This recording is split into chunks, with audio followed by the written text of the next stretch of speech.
And we can just dance the night away until we get no more. Shake all the hurt away so you can feel and forget who you used to be.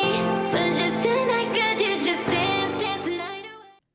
All right, we are in part 2 of the Guild Wars 2 readovers since we lost audio on it. There should be 2 stories in this one too, just like there's 2 stories in the last one.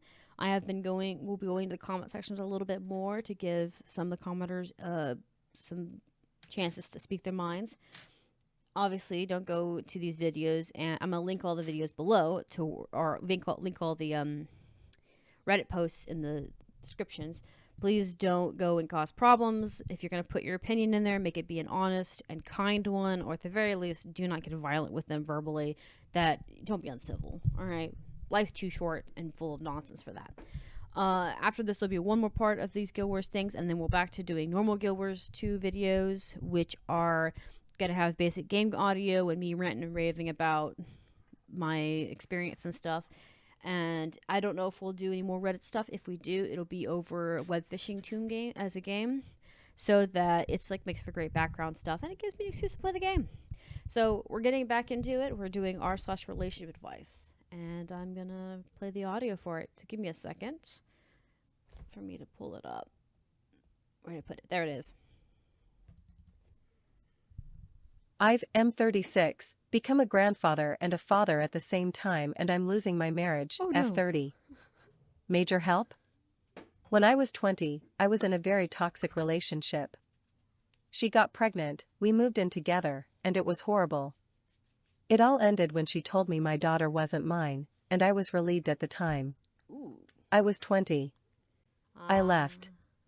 I went on with my life. I went to college, got married, and built my life.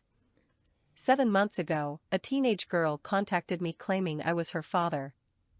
I explained to her how she was misunderstood, but she insisted. So we took a paternity test, and she's mine.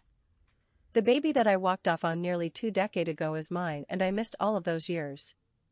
Not only that, but she was pregnant, just like her mother was at her age. Her mom kicked her out, and she found me after that. She moved in with us 5 months ago, and my grandson is now almost 3 months old. It was essentially like I'd become a father and grandfather overnight. It hasn't been smooth sailing. My wife has been supportive, but it's taken a major toll on our relationship. We went from a quiet home to sleepless nights and emotional tension. We never planned for this, and I can tell that my wife is becoming resentful even though she denies it. She doesn't want to talk about it. I need to talk about this with her because I feel her slipping away. I love my wife. I love my daughter that I'm getting to know.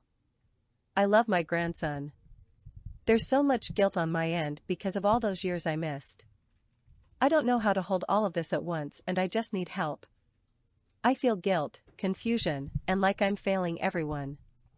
Please help with advice because I need it bad.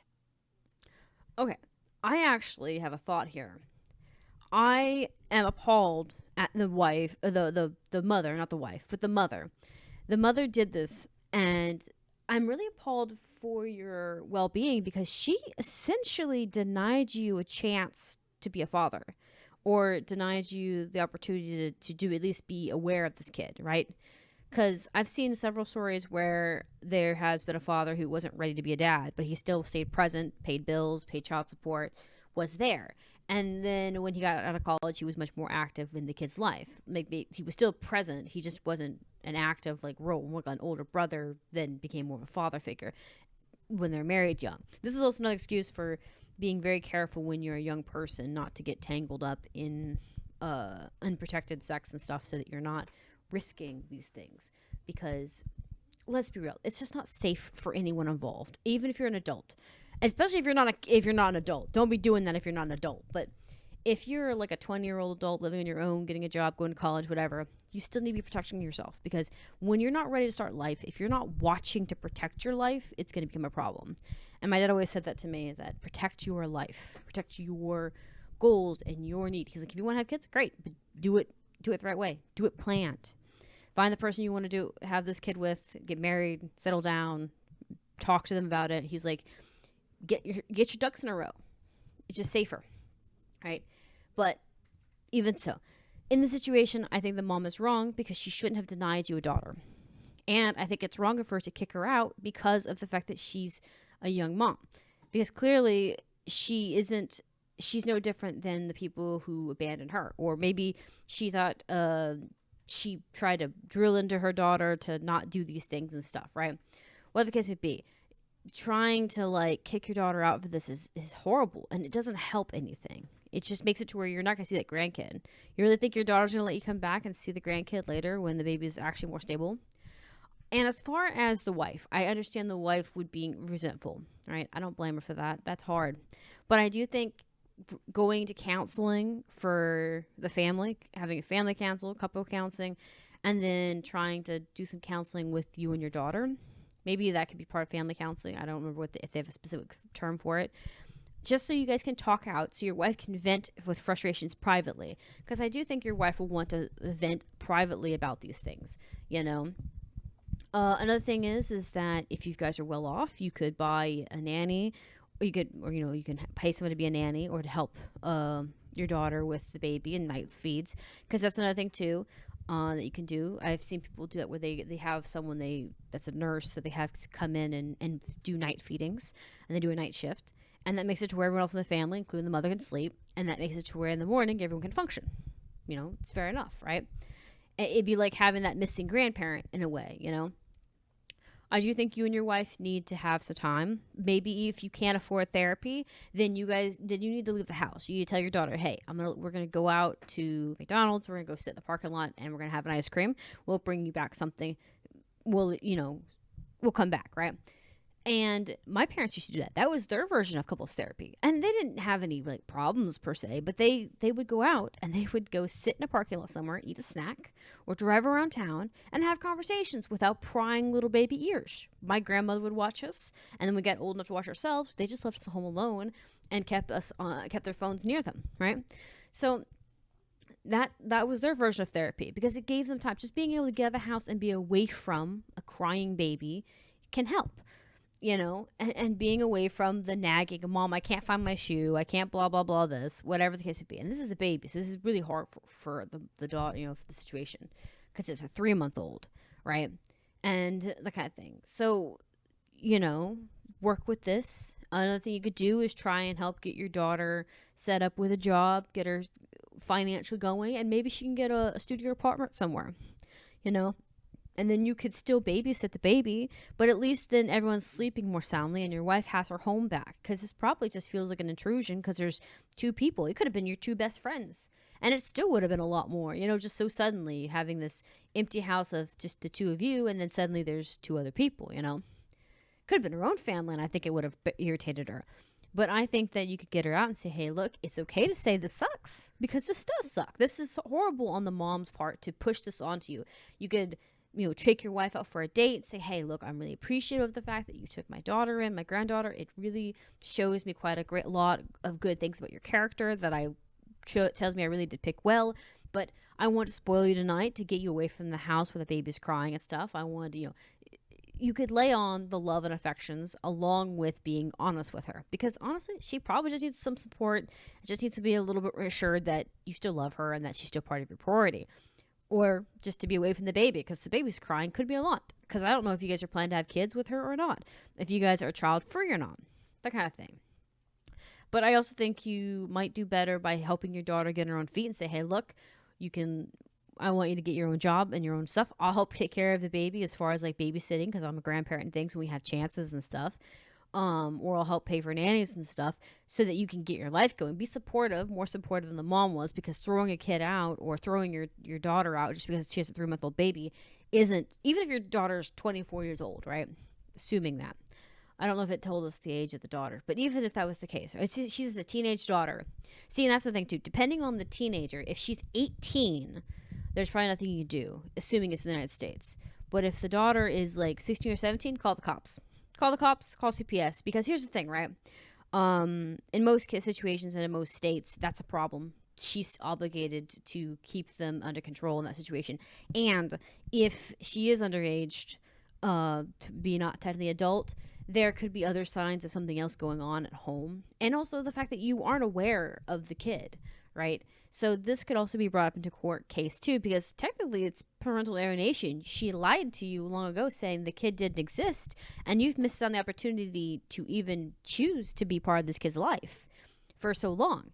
And in some cases, some people will do this and they'll try to swindle money out of you. So she may be trying to commit fraud out of that way too, because there's been parents who've done that, who's like, oh, well, I've been raising this kid since she was, since she was a baby, and her dad walked away and the baby's 10. Well, he owes back child support. Well, if he wasn't aware of the baby and whatnot, she did that intentionally in that story. Different story, but similar thing idea. That's what I'm thinking. But, yeah, I think that you guys need to make a game plan. You need to have a family meeting and say, we need a game plan. We need to get you set up. Like, and if she's a teenager that can't live on her own, say she's 17, 16 years old, then you guys need to make plans for the night feedings. Like, maybe you need to have someone stay over to do night feedings. Maybe you and your wife need to go on date nights every now and then so that she can get out of the house and not have a screaming baby in her face. And the daughter needs to learn how to cope and take care of her own kid at night sometimes, because it is hard at the start of it. But I have lots of relatives who said most of them got married and had kids around 20, age of 20. So they were still kind of young, but not obsessively so.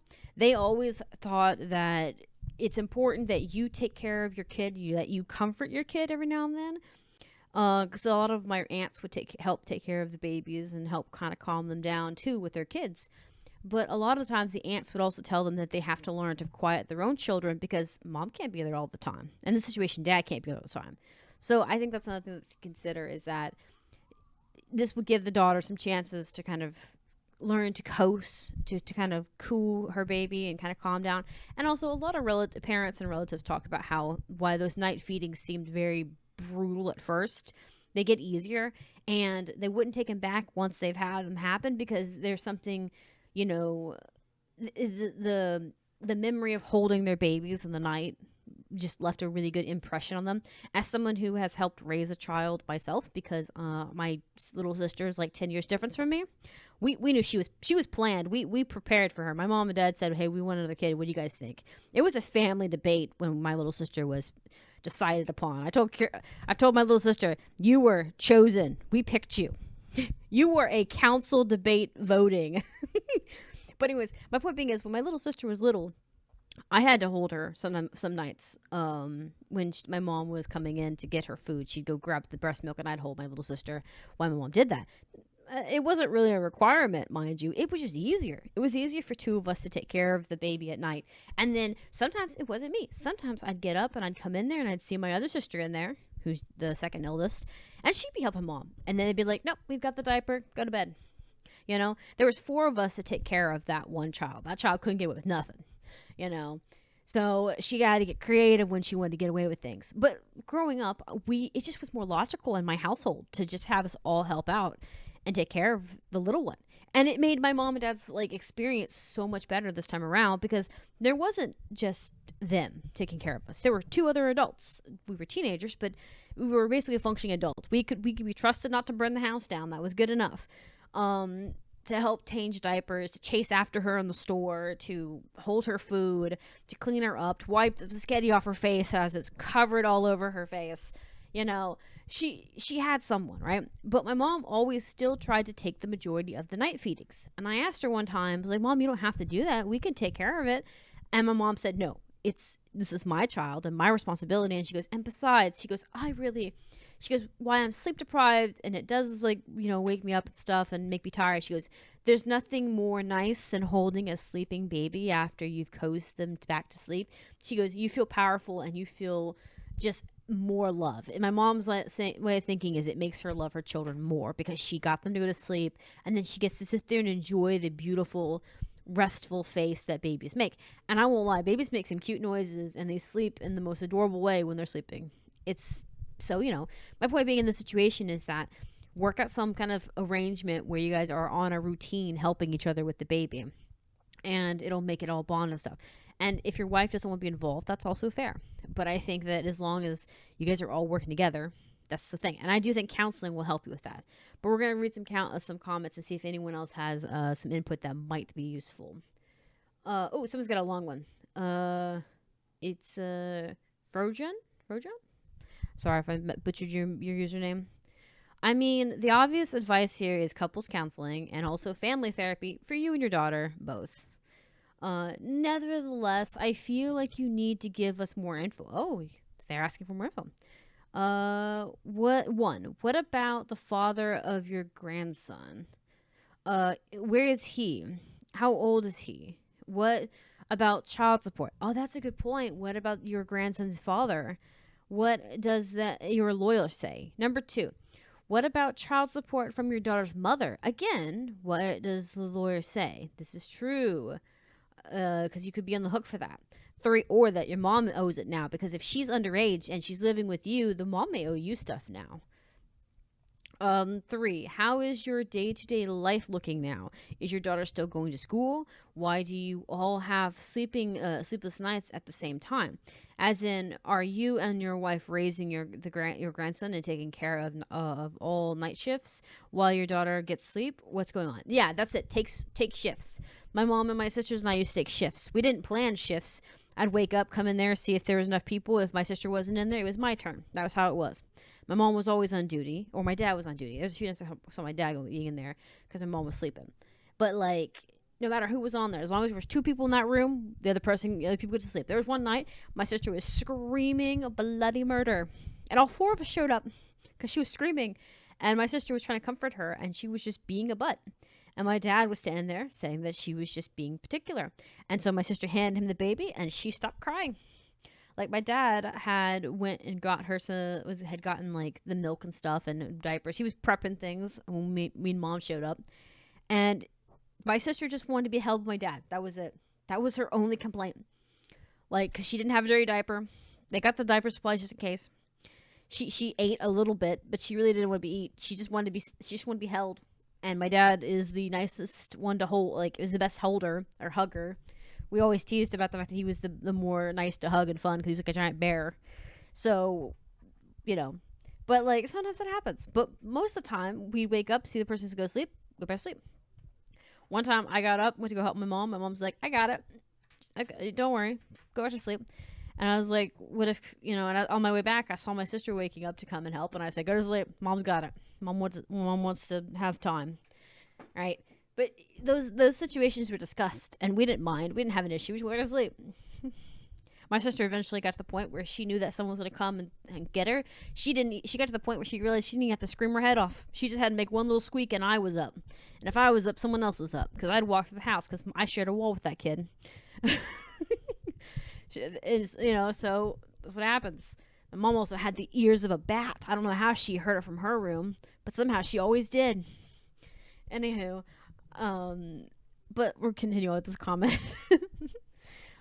4, what are the plans for the future? As in, is your daughter scheduled to live with you indefinitely, or does she, or does your country, for example, offer specific homes for young mothers? What are the paths of your daughter, regardless of university, learning a trade, or joining the workforce right away? See, there's a good point. That's what I was saying about work. Even if she can't work, say she's underage or she has health problems or he doesn't want her to work, food stamps. She needs to get on WIC. If she doesn't have an income of her own, she needs to get on WIC or food stamps because she's got a baby to feed. And I very much doubt that the father and wife have enough funding to manage. If they do, then great. That's lovely. But a lot of families don't have the funds to just pick a baby up, especially even if it is a relative, especially when it's unexpected relativity. But let's see what the other one says here. This person has the last bit of comment on this. I'm not just asking you all of this to better understand better. I'm asking you because to keep your wife, you will need to provide her with a plan. Her life already turned upside down, so the best you can do is to get some more clarity and stability for her. Yep, get a game plan going. Figure out what the plan is, no matter if it's my daughter will live with us until she is done with college in several years, to she and my grandson will move out when she's 18, to we're actively looking for special homes for teenage mothers. So hopefully the wait list won't be too long, and she will move out in a few months. Give your wife a perspective so that she can make an informed decision on if she wants to sign up for the plan that you are presenting, for that plan you're presenting. She can't do that if she has no idea what the plan for the future is. Yes, life is unpredictable, and plans get tossed all the time, as you had just experienced. But the least you can do to help your wife and maybe your daughter is to sit down with both separately, and maybe then all of you together, and just plan. This is true. Get a game plan out. It'll get everyone calmed down. It'll make your headspace easier, because your wife may not leave you depending on her. I'm hoping she won't, just because it's sad. This poor kid, right? But it is strenuous, and sometimes just having a plan, even if that plan completely falls through, the wait list is too long, the mom throws a huge fit somehow, whatever, even if a bone gets thrown in the cogs, having a plan at least stated outward at least makes you feel a little bit better, because at least you feel like, okay, I have a little control of the situation, or at least I'm trying to control of the shipwreck, and you're not just falling through the decks of hallways and being flooded by the nonsense that's occurring, you know. Let's see if there's another comment that might see. I don't look what the OP said anything to that comment, but that was a very good one. Here's one that the OP did say something to. It is YT Sheen. Again, I butchered these comments, or these Reddit names. I'm sorry. I am going to be honest here. You did the right thing by taking your daughter in, but it may cost you your marriage. You are a father and you want to help and support your daughter. And as a teenage mom, she is going to need your help becoming an independent woman in the next few years. Yep. But your wife did not sign up for this. Yes, if she is a good woman, of course, she wouldn't want you to abandon your child, and in fact, support your decision for to have her move in. But the truth of the matter is, she is not marrying she did not marry a father. She has every right to walk away from this life if it turns out it does not agree with her. I think you need to arrange a private evening with her. Yeah, there you go. Private evening, date night, something. Both because it is a good to have a private time together, but it was also the ability to discuss what is going on and what both of you want in the future. Exactly. It gets you alone to have a relaxing conversation that is both meant to help you bond, to be like, hey, I still see you as my wife. I still see you. You know, I still pay attention to you. But also to let her say her feelings, because she may not want to say anything in front of the teenager because she's vulnerable. She may not feel, and she may feel guilty. Some women feel very guilty about having selfish thoughts with other women being in their lives, like a daughter, or like in this situation, the wife may think that it's wrong of her to think, oh, well, great, the daughter's here, because she knows the daughter is his blood. And she doesn't want that. And like having those moments of evil or hateful thoughts does not make you a bad person. But she may not say them out loud because she may think, oh, I'm a bad person for thinking that. In reality, it's just an impulsive thought, you know? So being able to be alone, she can have these impulsive thoughts uncensored without having to worry about offending anyone or hurting that kid's feelings, because she may feel really bad for her. And she may just not be getting sleep. You never know. And this is what the OP said. I agree. She didn't sign up for this. She's an amazing woman and the love of my life. I'm not mad at her for being distant. I completely understand. I just want to really work on things because I don't want to lose my best friend. Yeah. So yeah, I think that you just need to see about having a family conversation, or as a group, sit down and do it.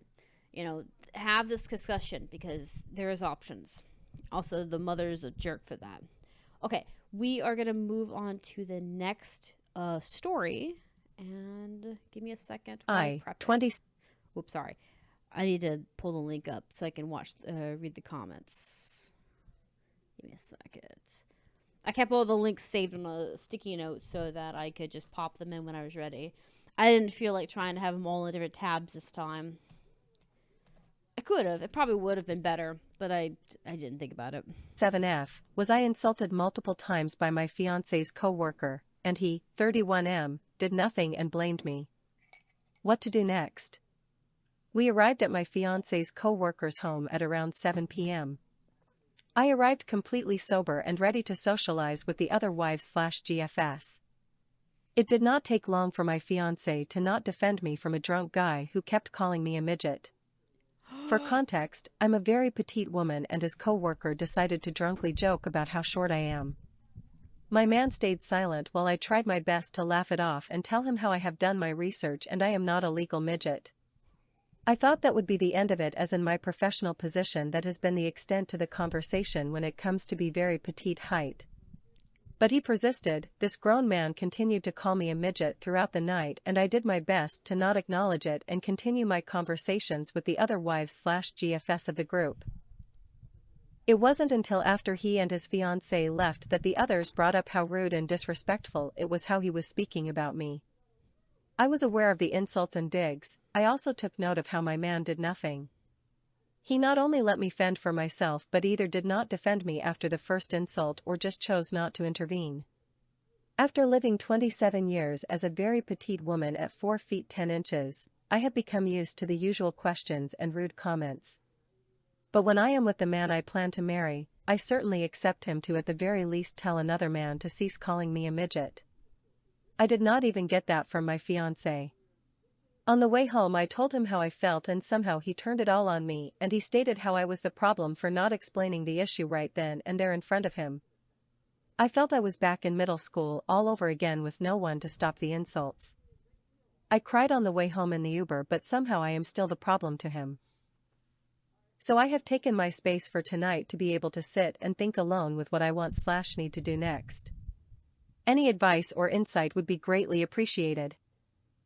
Okay. One thing, I almost giggled out loud because here's the thing, right? You're 4'10", right?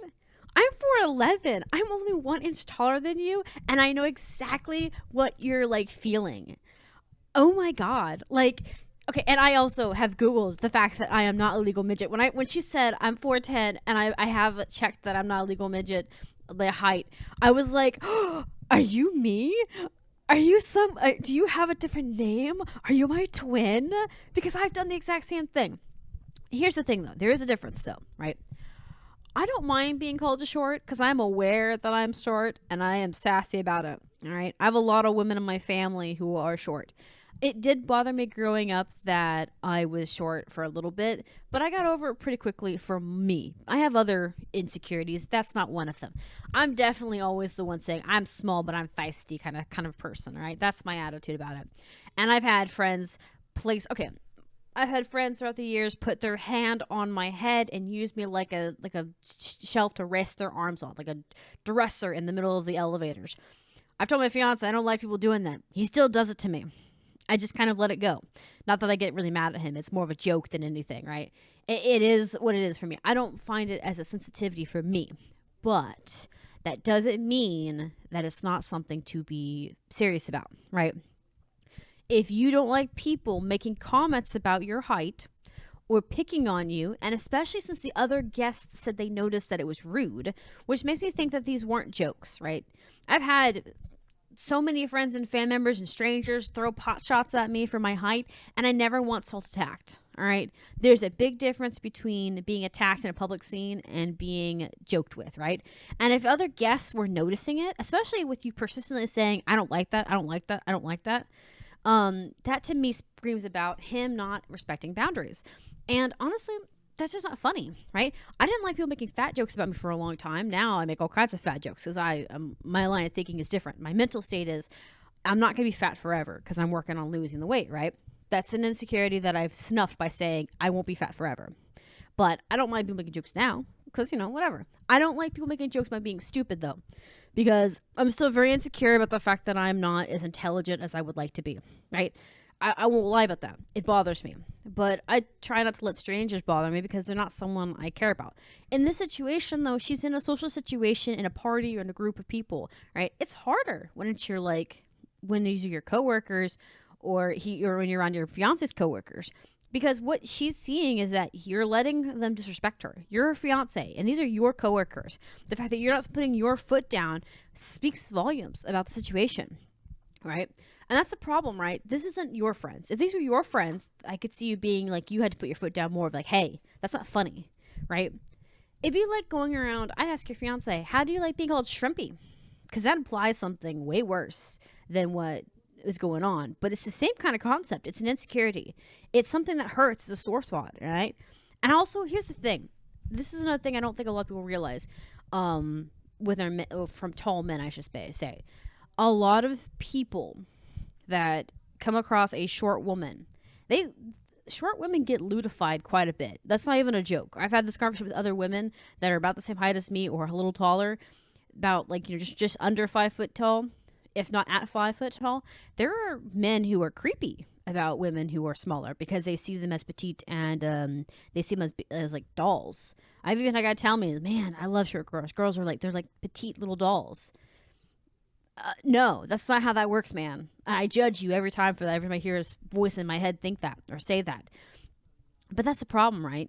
That's a reason why women that are short don't like being brought up and being told, oh, we're a thing. Because there is that lewd aspect of it. And there are people who actually have a preference for shorter girls for that reason, right? And some people don't like that. Just like how some guys that are tall don't like going after girls who are only after them because they're 6 foot tall, right? It's weird. It's like you're feeding into their own interests at a public situation. In this situation, it's not necessarily that with him, but I could see the uncomfortableness of it. So her insecurity or her dislike if people bring up her height can go deeper than just being, oh, well, she's sensitive.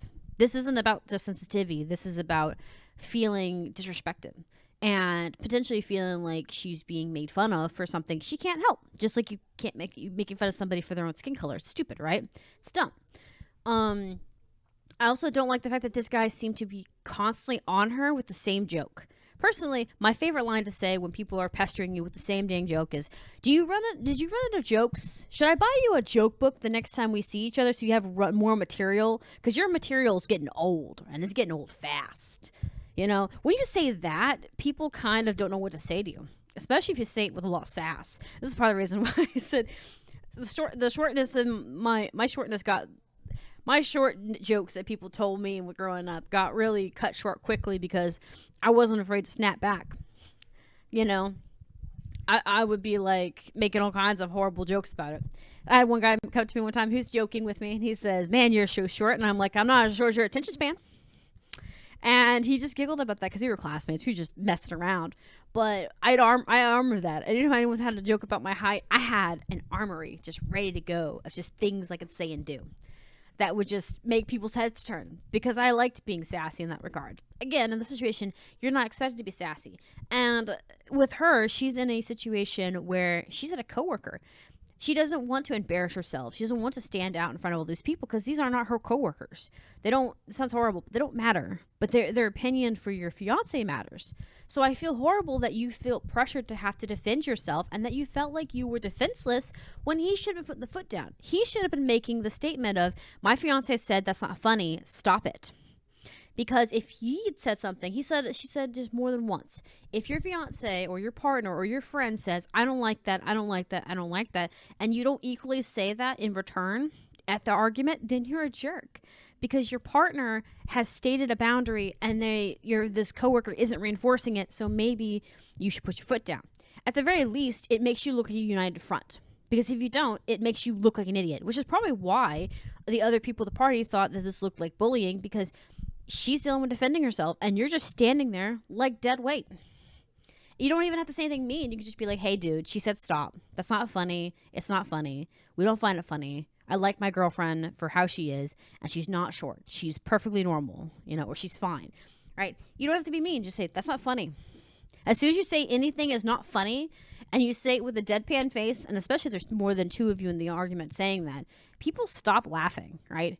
When you take that power away from them, it's no different than saying, you're wrong, And he would have probably got the joke. He probably got some giggles here and there, laugh the first time.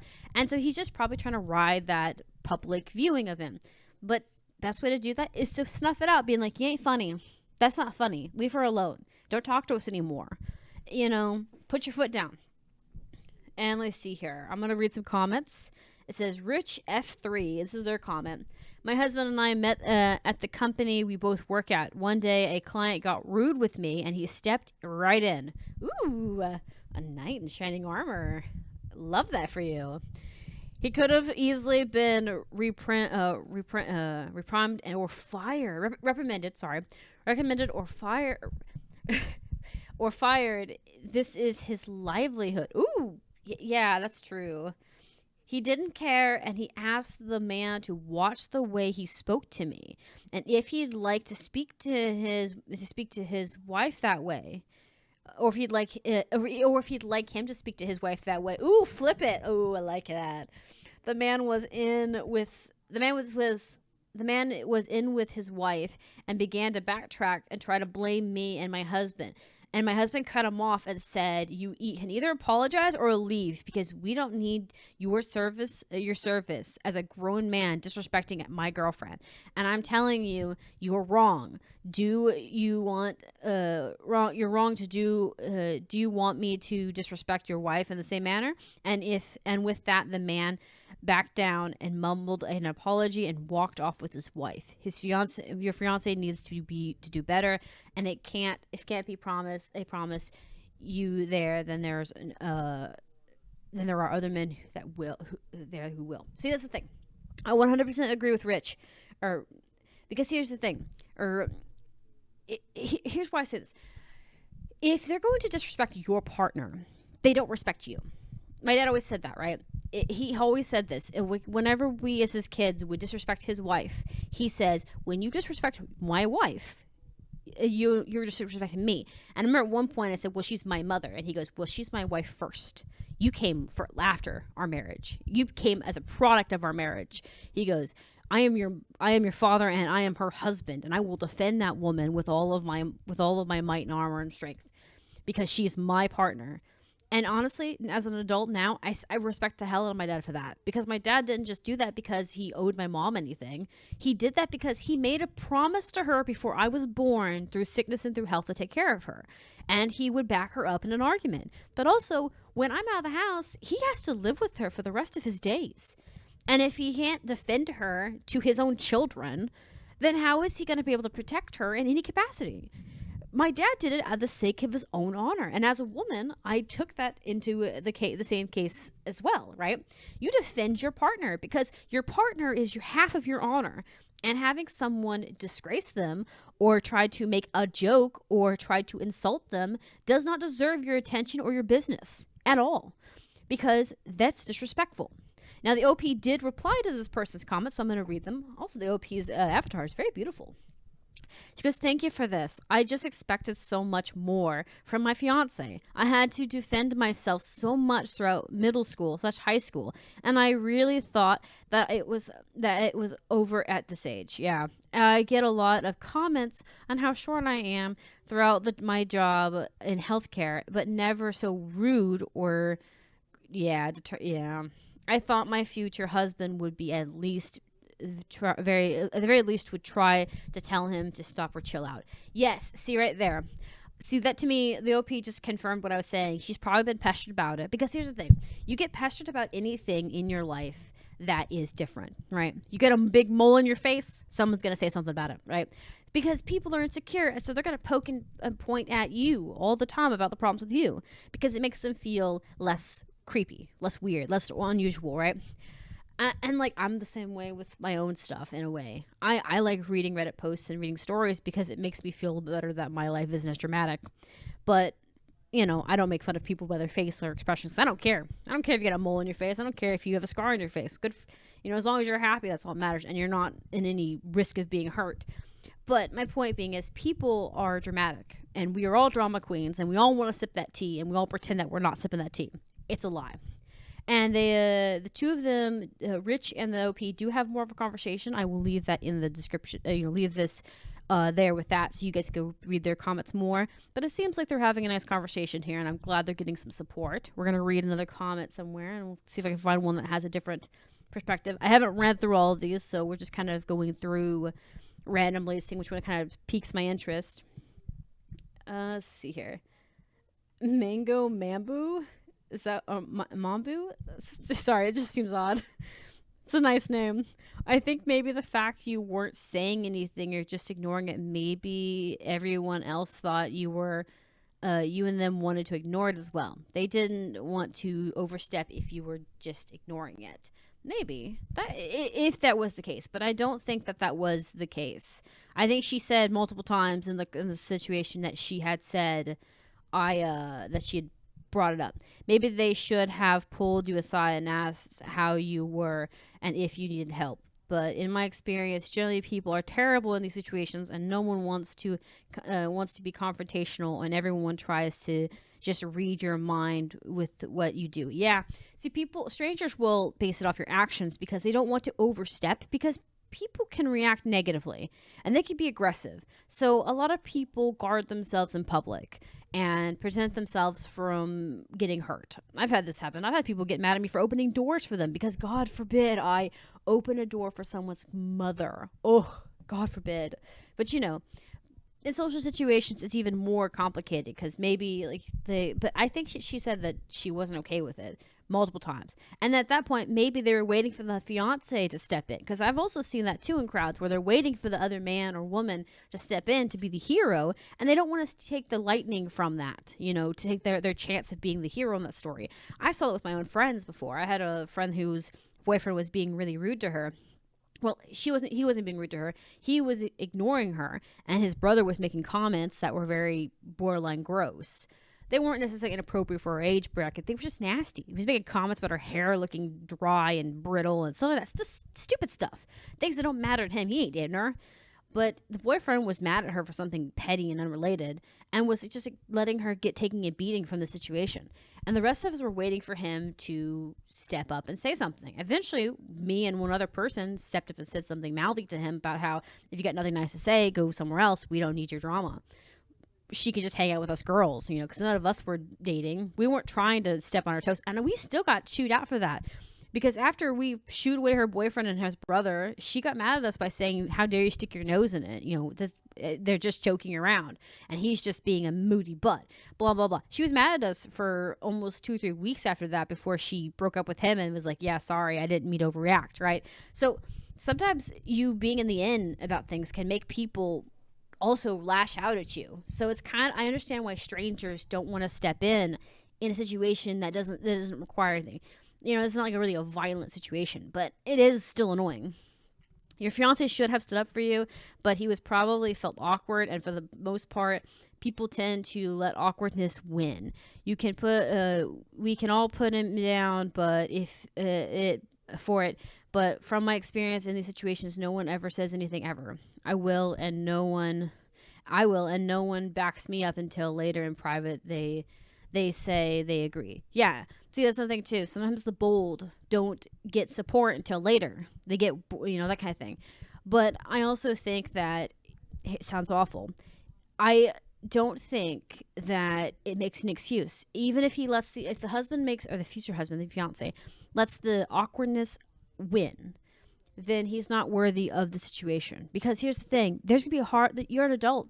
There's gonna be some hard things in life. I'm meek as can be, won't try to speak. I whisper to retail workers when I'm at the register half the time. But if I have to speak my mind or say something, I will say it. And I'll say it loud enough that you and your mother on the grave can hear me. Because when you need to speak up, you need to speak up. It's part of being an adult. Right? And if he can't be an adult for her right here, right now, when she needs him to defend her, he isn't a partner worthwhile. You are a nurse. You have beautiful opportunities, and you could be with a man who's worth every bit of it. And I say that because being a nurse is hard.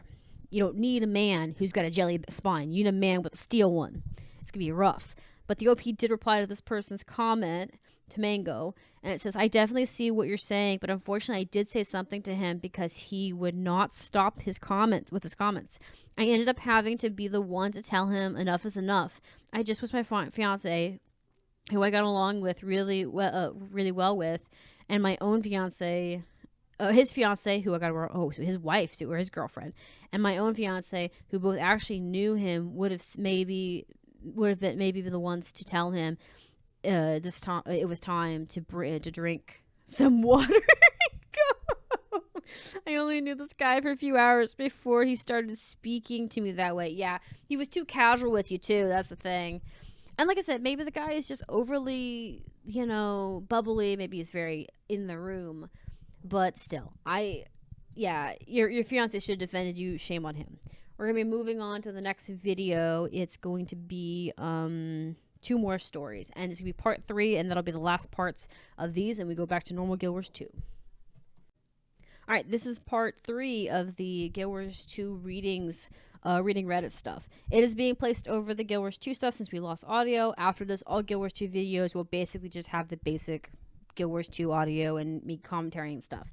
If we do any more Reddit stuff, it'll be over web fishing because it's a game that's kind of nicer and more calmer, collected. Maybe games kind of like that are lower key, maybe Minecraft, something like that. But we've got 2 stories on this one, and they still are on the r/relationship advice. So give me a minute, I'm gonna load them up. And here we go. IF28 was his 34M everything. Turns out I was the secret. I was in a relationship with someone for just over 5 years. What we had wasn't casual. It was magnetic, all-consuming, and so full of love that it sometimes didn't feel real. We traveled together, spent weeks completely wrapped up in each other, shared countless intimate moments, emotionally and physically, that I've never experienced with anyone else. It wasn't just passion. It was peace too. There was this deep soul-level connection between us. The kind that makes you believe in fate. I genuinely thought I had found my person. And he made me feel the same, constantly telling me I was his world, that he couldn't breathe properly without me, that he had never experienced love like ours. We spoke of marriage, building a life together, even integrating with each other's families someday. I genuinely believed he was my person. I found out that during our entire relationship, he was married. Not separated. Not divorced. Married. He shared with me everything about his home life, but only that part. Smiley face. And while that did raise some red flags at times, he always had an answer: family problems, cultural expectations, personal trauma, etc. I wanted to trust him. I did trust him. Not only that, but he had a child with her. A baby he hid from me. Eventually, I got proof. Concrete, undeniable truth that he was living a double life. When I confronted him, he didn't deny it. He claimed he'd been emotionally detached from his wife for years, said the marriage was never real to him. That his heart was never in it. That he felt nothing in that life, and it was me, only me, who ever made him feel truly alive, truly loved, and truly seen. He said he stayed in that situation because of fear, culture, family pressure, and cowardice. He said what we had was real, and that he had never felt that kind of love before. Part of me still loves him so much it physically hurts. The way he loved me, it was intense. Obsessive even. He made me feel like I was the only person in the world. And there's a dark, quiet part of me that keeps thinking, what if I never find love like that again? But the other part of me is disgusted. I was the other woman, without even knowing. He watched me love him so openly while knowing the full truth. He let me plan a future with a lie. Since everything has unraveled. His wife has now left him, and I have proof of it. And now he's saying he'll do anything to make it right, to make it up for me, to fix things the right way now. He wants to introduce me to his family, to his parents. He's talking about rebuilding everything honestly, slowly but surely. Eventually doing a nikah, etc. I don't know what I'm supposed to feel. What we had, it was real. The love was real. The connection was real. But so was the betrayal. Okay. So, what I was going to say to this, right? I think you can't stay in this relationship, even if he is your one and only. Here's why. He's a coward. At the very least, he's a coward. And here's the thing, too. Does the wife know? Does the wife know? If the wife knows, then the situation isn't as bad. It's still bad, but it's not as bad. And in the situation, I think that if he's been lying about you, like his family doesn't know, that kind of thing, then it's a problem. But I also don't think that you should let family peer pressure or culture peer pressure is just peer pressure from dead people, as people have heard that saying before. It's the truth. They're peer pressure from dead people. And here's the problem with that. Many cultures have been proven wrong in their methods as they grow older with some things, not everything, obviously, some things, right? And forcing marriages between people that don't love each other is just something that's happening. And also, he's lied to you once, right? And he's lied to you about a big thing, right? I would ask him, how can I trust you? You lied to me once. You hid this from me for over 5 years. And I brought you in and showed you the most intimate and the most raw part of myself, and you lied to me. Right? And here's the thing. They always say you get him the way you got him. Now in this situation, you didn't know you were the other woman. But how is it to say, what if he were to be like, oh, well, I had to marry her out of honor because I loved her and, I left my wife and kid for her. And now I love you for that reason, right? You're not the spontaneous little secret anymore. That kind of thing. So I think that even if he is the one, even if you never find love again, it is better to love someone who honestly wants you to the point where they're not afraid to brag about you, to bring you from, because he can't bring you from his family. He can't post about you. He can't shout about how much he loves you, can he? So what's the point? If you can't be able to fawn over the person you were in love with and being with, and you can't be with them guilt-free, it's not worth it. That's not love. Love is supposed to be something that is guiltless, because you're supposed to love each other because you genuinely have a connection and because you've been honest with each other, and there isn't some unnecessary little connections or unnecessary tape that's in the way. And this is tape. There is tape on his life. You will not be able to cross over certain sections of his life because of this tape. And also on top of that, he's broken probably laws in a way, depending on if he lives in the States or not. If he doesn't live in the States, it may not matter as much. But if he lives in the States, this is considered at least emotional, if not physical affair, since you guys have had probably intimacy. So the fact of the matter is, he's broken the very fragment of any contract you could have. It's like trying to walk up to someone being like, oh, you have bad credit because you can't pay your debts back. Oh, I'm going to let you borrow, $30,000. That's fine. That's not how this works. Marriage is the same way. Relationship is the same way. He lied to you. He lied to you while he had made a swear and a pledge to be with somebody else. If he didn't want to be with her, divorce her. Sounds horrible, but it's better to divorce than it is to lie and essentially betray somebody. So I don't think he's worth it. I don't think that any amount of love is worth having somebody who is distrusting and who has betrayed you. He betrayed you and a child, and not even considering the other woman. This is assuming if that other woman is the most awfulest person in the world, right? And she's probably not. She's probably just as good as you. Probably she has no... What if she has no idea? How betrayed would you be if you found out that he'd been sleeping around with other women while you were with him, right? Don't ever trust somebody who's going to cheat on you in that relationship. Don't get me wrong. Some people can... I do agree that...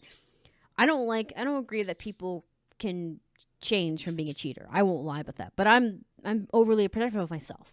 But... if someone's going to recover from being a cheater and become a better person, they're going to have to do that building by themselves. That's what I was going to say, right? I personally would not date someone who has a cheating reputation, who's cheated on partners before, because I don't have time to try and build trust with you, right?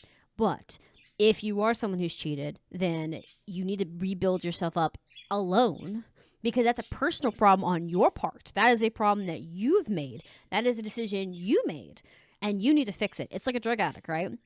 Drug addicts have a reason for why they did the drugs, right? It's not a good thing, but it is what it is. But they have to go to rehab. They have to turn themselves in. They have to go to rehab. They have to put the footwork in, right? In order to be able to recover from the things that they have done to other people and themselves, right? That's not a bad thing. That just, because once they've done the footwork, it's, great on them. Proud work, right? That's what makes that work beautiful, is because they said, man, there's a problem. I'm sorry. Let me fix it. For me, for yourself. Right? You don't go to rehab for other people unless it's like your kid or something, someone who matters supremely, right? But at the very least, do it for yourself. And in this situation, he needs to do it for himself. His cowardly behavior has hurt 3 people, not just himself. He hurt potentially his wife, his kid, and his girlfriend. Here's the problem too. Even if the girlfriend, the husband, and the wife don't like each other, they do have a dead relationship. If this is a culture thing, he could have dishonored her by doing this. In some cultures, they don't blame the men for cheating; they blame the women because they didn't keep them entertained enough, right? So in this situation, he's selfish no matter how you look at it. And if you really want out of it, just leave. Just say, I'm done.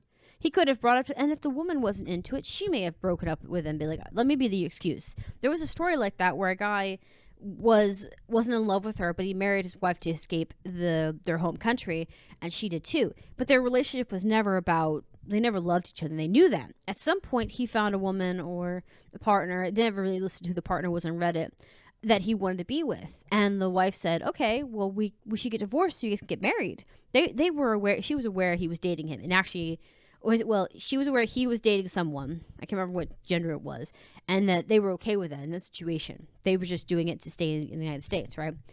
But he didn't want to do that because his mom would have disowned him and had all this stuff, and her parents had died, so she didn't have to worry about it anymore. She goes, let me be the bad guy. My parents are dead. They can't say nothing now.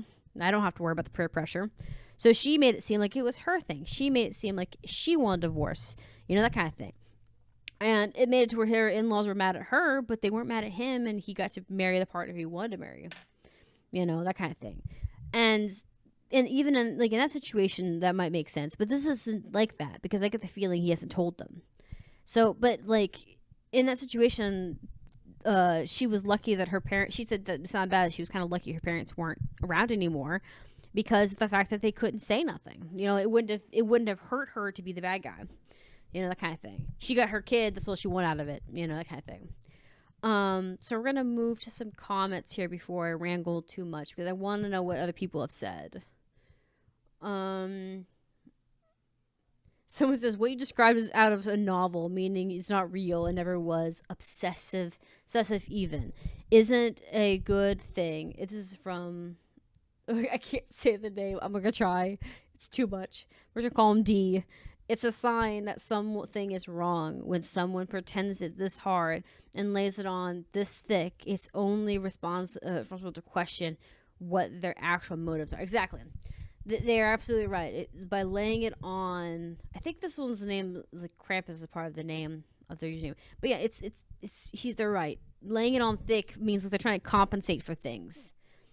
And someone says competitive test, 6697. I hope I got the name right, but I probably didn't. Good Lord, what are these first sentences smoking?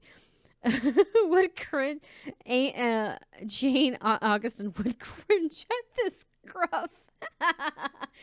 This is pretty, yeah. And someone said, some lentil leaf, I think. It says a relationship shouldn't be all consuming. That's not healthy. Yeah, this is true. A relationship shouldn't be all in consuming, because your relationship shouldn't be consuming any part of you, right? A good example is that your relationship should be with somebody that meshes with you well, and it really should feel more like completion, right? My own relationship feels like that, right? I don't think of my partner as all consuming. He's actually completes the parts of me that aren't right, that don't make sense, that don't fit. Fits the bad side, because I am not as patient. Okay. I'm pretty patient, but I'm pretty bad about communications, because I have a hard time trying to lay it all flat. It's even obvious the way I talk, because I have a hard time communicating what I feel. He's patient about listening to what I'm saying, so his patience goes well with that. My patience with other people, I can put up with people a lot longer. His patience with people does not go well. He has a shorter fuse, but I'm able to distract him in the situation so that he's not having to stew over it too much. Because people in public bother him. They get on his nerves, and I don't blame him. People are annoying. But I'm better at trying to not let it get to me, because I've worked retail for so long, than him. And that's fair. That's fine. He's more calm, collected, and down to earth. I'm more goofy, silly, those things. We make up for the things that we don't, that are not our strong points. He's very smart. I'm emotionally intelligent, but not necessarily physically intelligent. I don't know, I can't remember all the textbooks I've read. I can't remember all the books I've read, that kind of thing. I can't absorb the information logically as some other people do. He's very good at remembering facts and information and things, right? But the fact of the matter is that we make up the things we lack, and we enhance the good things. We both have a good work ethic. We like being punctual. We're always early to things. We don't mind putting in footwork and prep work and that kind of thing. We do good with that. That's great. but it's not consuming, because consuming is exhausting. If your relationship is all consuming, it's exhausting. And honestly, when I was reading this story, it honestly sounded way more exhausting, or like out of a book, when they're trying to explain love. Because I always found those burning, hot, passionate loves to be so exhausting. But personally, I think I just like more of a relaxed simmer in reality, because people are hard. Socializing's rough. And when you have someone up in your face all the time, it's a lot. Like when I read some of those books as a teenager, I liked them. And then I got older, I'm like, man, it must be exhausting to have the main character be told so many times that they love them, and they love them like the world, and that they're their star and all this. That's exhausting. That is exhausting. But I agree with them. This relationship doesn't seem healthy because it's all consuming. It seems like the guy was overcompensating, but also you can't trust him. He wasn't honest with you right now. He destroyed what he had, or was willing to destroy what he had. And if they are, like, say the wife's dating another guy, and they're like pretending to be married and not actually upholding the marital right, as some people do, then she should have been told from the beginning, hey, I'm married, but my wife and I don't love each other, and we're pretending to hold this relationship because of our culture's differences. She should have been told from the beginning that there wasn't a chance of having actual wedding marriage bells and stuff, because that might have changed her opinion. And that's a problem too. When you lie to someone in your relationship, you take the agency for them to walk away, and you get them emotionally, financially, and just get them in this false sense of, I've wasted all this time with them, right? The sunk false calls you. I can't remember what it's called, but you know what I mean. They get them stuck in that situation, and then you trap them, right? That's not what loved ones do. Loved ones don't trap you. Loved ones don't block you in like that, because they want what's best for you. So the fact of the matter is, I don't think that this guy is genuine. I think he's a liar, and I don't think you should trust him or put your life on the line. It is better to never be loved again than to be loved by a liar, or to be loved by somebody who would try to entrap you emotionally. You deserve better, sweetie. All right, we'll move on to the next one before I blab more on. I'm sorry. I get a little passionate about those cheating ones, because I genuinely think that people who cheat on people when they have families are just immature children that shouldn't be having adult relationships. We're moving on to the next one, which is this one. I, 28M, caught my fiancé cheating, 28F. I've been dating my fiancé for 8 years total. We were at a family gathering for her family this weekend. She was acting strange on Friday, but nothing too crazy. On Saturday she was shit-faced drunk.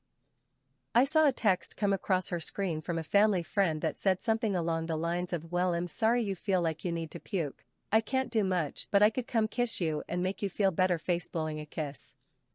I confronted her immediately.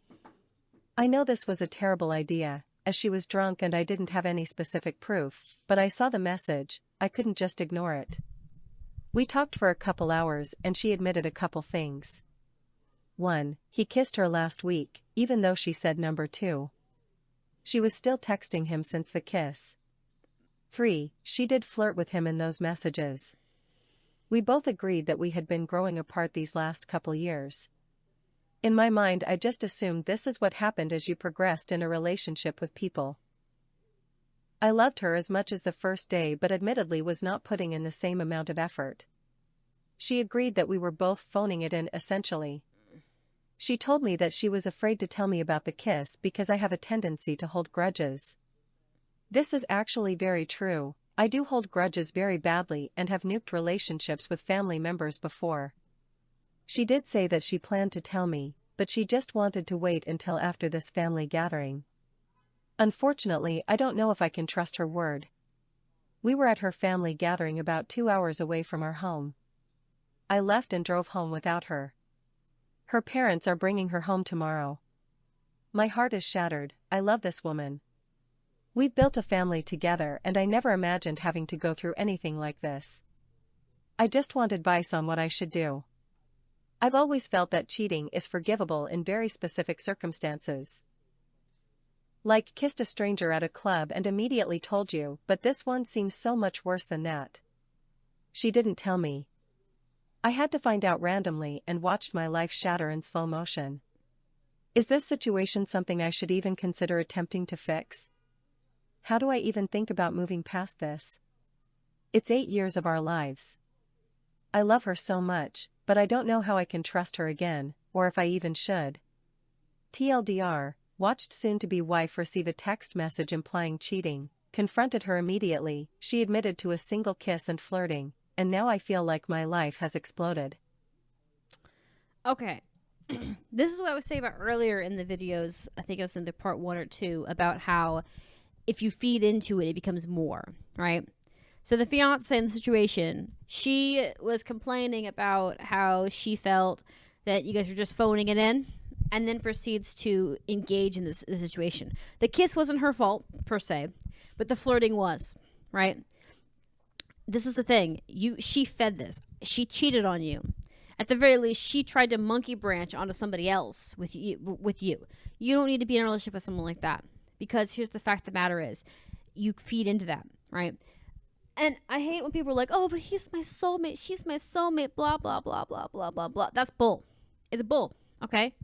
It is scientifically proven in multiple factors that you have multiple potential people that you could be with, in the sense of, like, there isn't one single person out there that is only for you and made only for you, okay?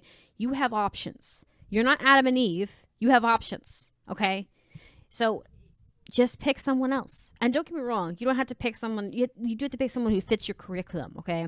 Let's be real. If you like to work out, you need a guy who likes to work out. If you like playing video games, you need a guy who likes playing video games. You need to share some things in common, or at the very least, if he doesn't like those things, he needs to support those hobbies, right? And vice versa. But you have more than one option, all right? And until you're married, that's not your one and only. You can pick whoever you want in that regard. I say that because the fact of the matter is, once you get married, then that's your one only. That's when I think you become soulmates. All right. I think you become soulmates once you've made that pledge, because then you've made that dive, and then you've said, this is what I want. This is who I want. I want you above all else, through life and through sickness, through health, and even through and after death, kind of thing. It's like, that's the plunge, right? The stories of, oh, we're soulmates, we're born soulmates, blah, blah, blah. That's bull. I think that we need to have more stories right about how soulmates become soulmates when they decide to be together forever, where they decide that you are enough and that they don't need any more people. They don't need anyone else. They just need you, right? That means a lot. That has a lot of weight to it. And I think that people like this situation, she felt the distance. I don't think she communicated the distance to you about it, and then she let it grow. She let the twine just roll out of your hand, right? It'd be like having an anchor that you're holding over the edge of the boat, and you drop it, and you are told to drop it only so far, but you just let it go out of your hands, rapidly sinking, right, without question. You put the brakes on it, in a way. And in the situation, I think this is the case. She put the brakes on the relationship. I think you should say, I'm not doing this. We're not going to do this, because this is just the beginning. She was already ready to do it. She was flirting with him, and I think you should either call your brakes and say, we're breaking up, or you need to fix this and you need to not talk to that person again. But personally, I think once you start flirting with somebody else, that happens. Because here's the thing. I've known my fiance for a decade, and I had dated him for about 3 years, and then about 2 of those years we were engaged. I didn't once flirt with another guy during those 3 years we were engaged. And I'd known the man forever. I've known him since we were teenagers, right?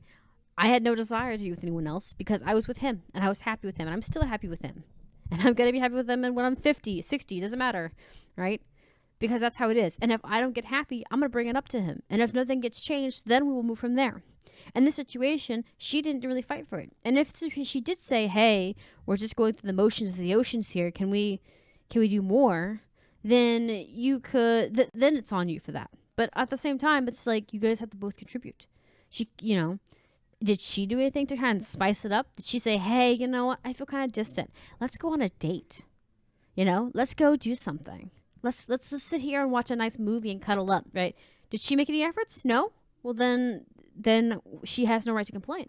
You don't get to skip around and be like, I get to do what I want because we're distant. That's not how that works. And honestly, I think you should probably cut your losses, because I find in not most cases people do not recover from flirting with other people when you are on the verge of getting married. It's not like a girlfriend boyfriend situation, and even then, I've had friends say, "Well, they're just boyfriend and girlfriend; they're not married." I can see why people say that. I still think it's cheating. I still think it's unsafe, because if someone's willing to start tipping their toes in other people's pools, they're not your type of person. They're just not. If they're dipping their toes into other pools and taking and letting their mind wander of, well, what if I went with Jeremy? What if I just flirted with Jeremy? You know, then they're not for you, because they're already wandering over. They've already put their foot in the pool. It's no different than going to bed with them in that regard. They've already put themselves in that situation. They've compromised their ability to be trusted. It sounds horrible, but I'm also one of those people that break my loyalty, and I will cut it off because I won't take any risks. I'm way too sensitive. I'm way too emotional. I care too much about the connections I make, right? And if you break my trust or you break my loyalty, I will cut you off faster than you can blink, because it is safer for me to be in agonizing pain from the immediate cutting off than sitting here waiting for years and years and years for you to come back to me or to build that trust back. I won't do it. It's not worth it. It's just easier. It's kind of like, like when you're waxing your legs. Sometimes it's just easier to pull the wax as hard as you can and be done with it. Because then you can sit there and cry on the bed all you want about it, or sitting on the back side of the bathtub, or on the toilet, or wherever you're doing it, You can just sit there, cry to yourself, and then prepare the next sheet of wax, all right? Sometimes it's just better that way. That's how relationships sometimes are. It sounds horrible, but if they're not going to be trustworthy, why would you want to be with them? But we're going to read some comments here and see what they say. It's this is from UX Jenny? I can't tell. I couldn't even tell you. We're just going to call him you for right now. It's amazing how cheaters who are confronted presumably only ever kissed. This is true, right? And even if they only ever did kiss, it's still a kiss. That is still initiating stuff. You could still catch stuff from a kiss, okay? You can give your boyfriend or fiance a cold sore, okay? Like, you could still catch it. It's still an intimate thing that you should do. Because I would say, I could count on one hand the amount of times I've kissed anyone that is of the opposite gender that isn't family. Also, I don't think I've kissed, think about it, I've never kissed any of my male relatives on the lips outside of maybe my father when I was a child. And that was about it. And normally his favorite place to kiss us was all our foreheads and our cheeks, because he said it was funnier because we'd giggle because he'd have a beard, so he'd tickle our cheeks, But like, I could count on one hand the amount of times I've been kissed in the mouth that was romantic in a situation. Granted, I'm not, I was never very much touchy feely. I was just trusting of people, even little. But and granted, even if I'm sure other people have probably kissed more, but I'm sure a lot of them can count less the amount of times they kissed somebody else while they were in a relationship. How many of you kissed somebody that wasn't your boyfriend or girlfriend at the time? Like, I'm very sure that the room would have very few people have their hand up during that time frame, unless you guys were playing spin the bottle or something. I never did that as a kid. I just thought that was stupid. We did play spin the bottle one time, but when we did, it was truth and dare. That's what we did. It was with my cousins and stuff. We did spin the bottle, truth or dare. We'd spin it, and then whoever spun it would tell the other person truth or dare, and then they would do it. It was basically that way. We could pick it randomly. It was really fun. We ended up having one of our cousins from outside barefoot in the watery dew in the yard, screaming. And well, he didn't scream. We were told him to run around the house, and he kind of made some noises, but not enough to wake grandparents up, but enough to kind of get the neighbors kind of questionable, and ran inside. But it was like tame stuff. It was relatives. But yeah. Let's see here. Let's see if anyone else had something else to say. And like I said, I'm not going through too many of them. I'll leave you guys to look into it yourselves. I've always found it strange. This is from Q. I've always found it strange how the one who was cheated on hates to leave a long-term relationship, while the one who cheated doesn't care at all about the years invested. If she doesn't care, neither should you. Cheating isn't a mistake you can forgive. You are fully aware. She's fully aware of what she did. There you go. That's exactly it. Why show loyalty to somebody who's already showed disregard of you? They have already discarded you. They've already thrown you away. And here's the thing. I've had people say, well, I was drunk. All right. I was under the influence. If you were under the influence, you shouldn't be around other people. All right, you shouldn't be drunk. All right, I hate to say it, but people are like, "Oh, well, I'm a lightweight." I'm a lightweight. All right, and I've never been drunk. I have never been in a room full of strangers or friends and been drunk, because you don't do that. It's not safe. It's not safe for lots of reasons, not just for the sake of whether you could trust the people around you to be themselves, because you could never know. A lot of people who get beaten up, attacked, or whatever are from people that are your friends and family. All right, they're people close to you, right? But here's the thing: not just that. People make dumb mistakes when they're drunk. You fall and knock out the front two teeth, fall out of the car, drive, whatever. It's dangerous. It's also not good for your liver, right? If you were drunk enough that you were being tipsy and flirty with another guy, and you didn't mean it because of the alcohol, then you don't need to be drinking around people like that. You don't need to be drunk. And there's a difference between drinking and being drunk. And I really hate when people make it seem like, oh, well, I had 2 shots of vodka. Oh, and that got you drunk then, huh? Then you shouldn't be drinking that much. Have 1 vodka or no vodka at all, right? Some of those mocktails taste really good and they don't taste any different, but they don't have a drop of alcohol in them. I love mocktails. They're nice, right? But like, my point being is that you got no excuse. You're an adult, all right? And you drink responsibly, right? And it's different when spiked your drink, because there's also stories where some people have had their drink spiked and then they end up cheating, and in the situations they were assaulted. All right, if you've been assaulted, you don't get counted in this bunch. Okay, that's different. You were a victim of a crime. But if you drank that and it was just normal alcohol and you put it in your body, you paid for it, that's your own problem. All right, like I said, I don't go out of my way to just drink with random people. That I don't even drink with family like that. Even so, it's just not, like, that's just not how you do it. It's just not smart. So yeah, and I agree. It's weird how as soon as somebody disregards you, that you somehow don't want to let go of it. Let go of it. They've already cut your hand off. They've cut the rope, the connection to you, because they don't care about it nearly enough. And if they didn't care about it at the time and didn't communicate it, they're still on them, right? But we're going to end this video here. Thanks for everyone who popped in. This is going to be the last Guild Wars 2 with the Reddit stuff. So now we'll have normal Guild Wars 2, and we'll move from there. Hopefully it was nice. Hopefully it was enjoyable. Have a nice day. And we can just dance the night away.